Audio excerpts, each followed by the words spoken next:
ကျောက်ဖြူမြို့နယ်ကစစ်ကောင်စီလက်လွတ်လိုက်ရတဲ့စခန်းနဲ့ကြေးရွာတွေကိုစစ်ကောင်စီကပြန်လည်ထိုးစစ်ဆင်နေပြီးလေကြောင်းနဲ့ရီကြောင်းတို့ကပါတိုက်ခိုက်နေတယ်လို့သိရပါတယ်။ကျောက်ဖြူမြို့နယ်ဂုံးရွှိန်တိုက်နေနဲ့တစ်ပုတ်တောင်တိုက်နေက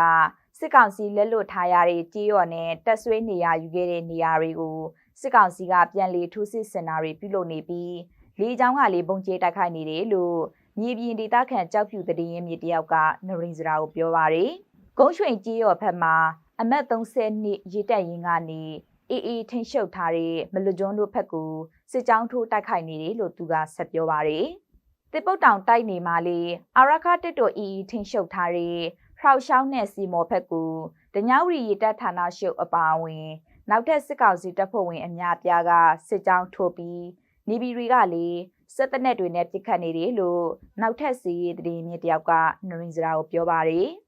လက်ရှိထိန်ရှုပ်ထားတဲ့နေမြေတွေထဲကမလကျွန်းပြင်ရှည်လက်ခမော်ဥကင်းကျက်တိန်တပြုတ်တောင်စီမော်ဖောက်ရှောင်းစားတဲ့ကြီးရော်တွေဟာစစ်ကောင်စီရဲ့လေကြောင်းနဲ့ရေကြောင်းတို့ကပြစ်ခတ်တာကိုခံနေကြရတာပါ။